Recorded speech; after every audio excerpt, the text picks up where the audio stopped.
Welcome to the Deep Dive. Today, we're diving into something pretty different. We've got this collection of sources, almost like a fictional true crime dossier, but it spirals into this massive government secret. Yeah, it starts with a serial killer in New York, the Doomsday Killer, they called him. But tracking him down uncovers something way bigger. Exactly. Our mission today is to figure out how this really bizarre murder investigation leads an FBI agent right to Area 51. And not for aliens, but for, well, a pre-written script of human destiny. It sounds completely out there, I know. But the materials we have lay it all out. Agent Will Piper's hunt for the killer becomes this journey into a world where maybe free will isn't what we think it is. Okay, let's ground this. The hook for the whole case is the killer's signature. It's brilliantly simple, actually. Low tech, but incredibly creepy. Totally. Random people in New York get this plain white postcard. It's postmarked Las Vegas, has a future date typed on it, and then this hand-drawn outline of a coffin. Just like that. A death notice delivered by mail. And it's the sheer certainty of it. It's not a threat. It feels more like an appointment. Because people started dying right on schedule. Precisely when the card said they would. That's when the FBI really had to take notice. Now, the victims, that's where it gets weird immediately. No connection at all. Right. You've got David Swisher, he's an investment banker, then Consuelo Lopez, an undocumented cleaner, Milos Kovic, an elderly Croatian guy. Just random New Yorkers. 8 confirmed victims, apparently, plus another death, John Pepperdine, which seems almost like an opportunistic thing, just muddying the waters even more. And the randomness really threw the investigators. We're talking about Special Agent Will Piper, brilliant, apparently, but kind of burned out. Yeah, a former hotshot, disillusioned, and his partner, Nancy Lipinski, she's the opposite. Ambitious, meticulous. So they're faced with these completely disparate victims, and they have to build a profile from almost nothing, just the crime scenes. And the profile they came up with, it was basically useless, which it turns out was kind of the point. How so? What did the profile even say? Well, based on the weapons, the timing, that kind of surface stuff, they were looking for a Hispanic male, about 5'10", 170 pounds, probably a drug addict, maybe a sex offender. Okay. And he uses different weapons, a knife, a .22, .38, and get this, only kills on weekdays. See, that doesn't fit, does it? A disorganized, addicted offender pulling off perfectly timed, logistically complex murders across the city, weekdays only. Exactly. It's contradictory. The profile screams opportunistic, but the execution is meticulous. It felt like the killer wanted them to build that profile. Deliberately creating confusion. Right. Like he needed the FBI involved, needed someone like Piper on the case, but also needed the investigation to chase its own tail, focusing on how it was done, not why these specific people on these specific dates. Keeping them away from the real source. And the power of that source. Yeah. Look at victim number 8, Lucius Robertson, a jazz musician. He gets his postcard. Oh. The sources say he wasn't attacked, he wasn't poisoned, he was, and I quote, literally scared to death. Wow. So the information itself became the murder weapon. That's the turning point for Piper. No physical connection between victims, random methods. He starts thinking the killer isn't working off patterns from the past. He must be seeing the future. And that realization, that's the key that unlocks this whole other layer, the historical secret. Yeah, it forces us to jump back, way back, to 1947. Okay, shifting gears. From New York City crime scenes to the Isle of Wight, off the coast of England, Vectis, as the Romans called it. Exactly. January 1947. Some archaeologists are digging near an old abbey, Vectis Abbey, and they find something. Well, reality bending. 50 feet down. What is it? A hidden library. A scriptorium, they called it. Underground. Untouched for centuries. Like an old library, hidden, sure, but... But the contents. That's the mind blower. Almost 700,000 huge leather-bound books. 700,000, that's enormous. And inside, names. Over 240 billion names, each followed by a date and one of 2 words. Mors, meaning death, or natus, meaning birth. Wait, 240 billion? That's more people than are alive now. More than have ever lived, maybe? It was the complete record. Past, present, and crucially, future. Everyone who ever lived or ever would live, their birth and death days recorded. Okay, hold on. Who wrote this? How? That's maybe the weirdest part. It wasn't research. It wasn't compiled. It was written spontaneously. Spontaneously? By who? The sources describe this lineage of people, starting way back with a boy named Octavius. He was the 8th son of a 7th son, apparently.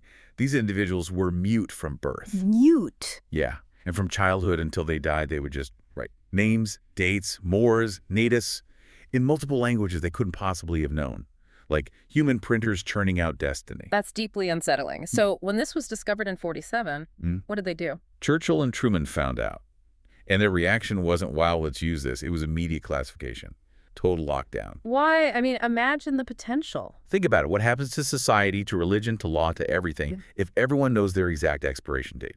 If free will is proven to be an illusion? Chaos. Utter chaos. Okay, so they buried it. Black classified it as Project Vectis. And eventually, they moved the entire library, or at least the data derived from it, somewhere secure. Let me guess. Nevada. You got it. NTS 51, Nevada Test Site 51, what we know as Area 51, specifically a place called the Truman Building. So Area 51 isn't just about crashed UFOs in this narrative. It's the vault for human destiny. Pretty much. And the security was insane. Daily strip and scan rituals, total isolation. The goal was purely information retrieval for national security, only at the highest levels, and kept absolutely secret. Which brings us back to the present day, or Piper's day. How does this ultimate secret, locked down in the Nevada desert, end up being used for, well, for murders in New York? It comes down to one guy, Mark Shackleton. Okay. He works at Area 51, computer security. But crucially, the sources say he was Will Piper's college roommate. Ah, a personal connection. And not a friendly one. Oh. Apparently, Piper pulled some drunken prank back in college, duct-taped Shackleton to his bed or something.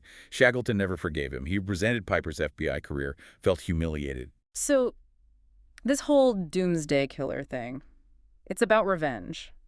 Petty revenge. That seems to be the core motive.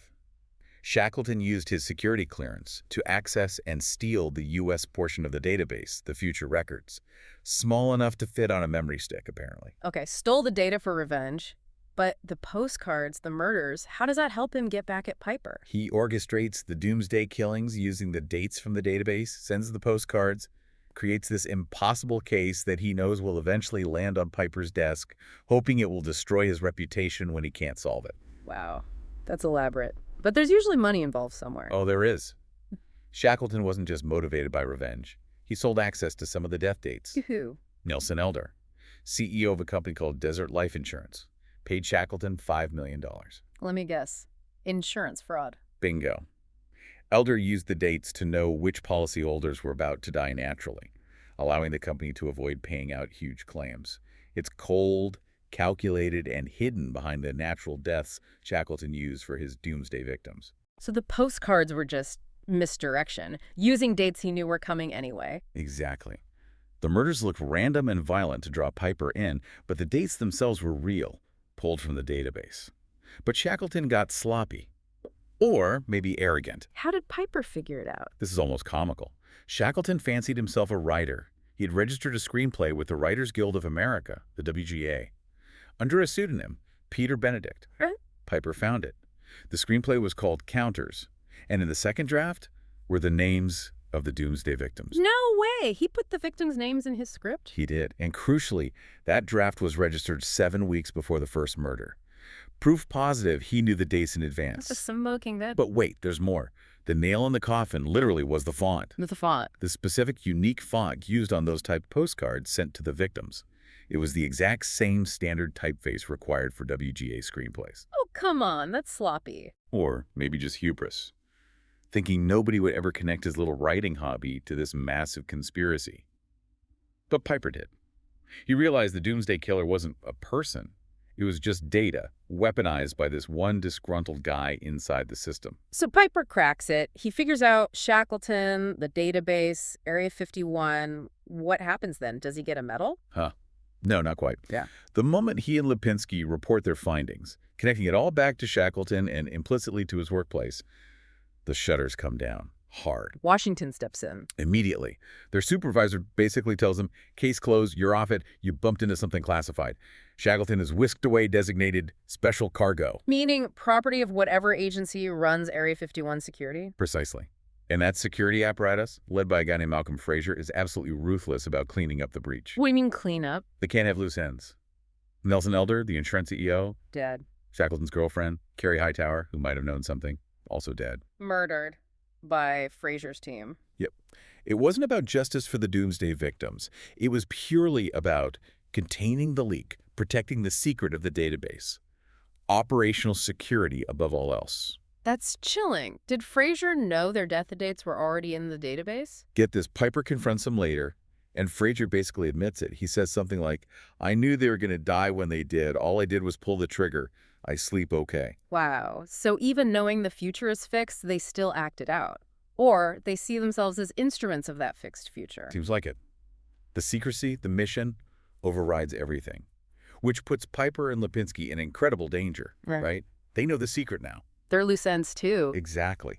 So Piper, realizing this, manages to confront Shackleton before he's completely disappeared. He confirms the whole story and, crucially, gets a copy of that stolen database on the memory stick. He got the data. How does that help him survive? Well, his first move is incredibly pragmatic, if terrifying. He looks himself up. In the database. To see his own. His own death date. Or rather, his entry. He types in his name, day of birth, and finds 3 letters. BTH. BTH. What's that mean? Born to hear. Or maybe born to hanged. It's deliberately ambiguous, apparently meant to scare anyone who finds their own entry. But in the context of the library's records, it meant his death wasn't listed yet. He was safe, for now. His survival in that moment was preordained. Imagine finding that out. Prove your immediate future is set. That must mess with your head. Completely shatters any illusion of free will, you'd think. But it gives him the confidence to act. He needs to hide the database, the physical proof. Where do you hide something that valuable, that dangerous? His solution is genius, really. He takes the memory stick and hides it inside the spine of a really old, boring book. Which book? The 1947 NY State Municipal Code. Then he just puts it on a dusty shelf in the basement of a public library. Hiding in plain sight. The ultimate secret hidden inside the most mundane information imaginable. Nobody would ever look there. Perfect operational security. Learn from the enemy, maybe. So let's recap. We've seen the Doomsday Killer wasn't really a killer in the traditional sense, but a phantom conjured by Mark Shackleton using this unbelievable asset, the future, written down. Yeah, a tool for revenge and greed, ultimately exposing the government's biggest secret. And Agent Piper only survived because, ironically, the secret itself confirmed he was destined to. It ties everything together in this really strange loop of fate and action.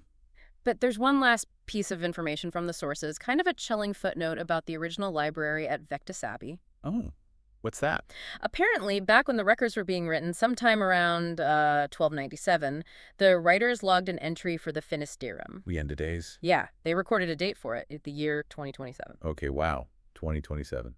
So this brings up a really big question for you listening right now.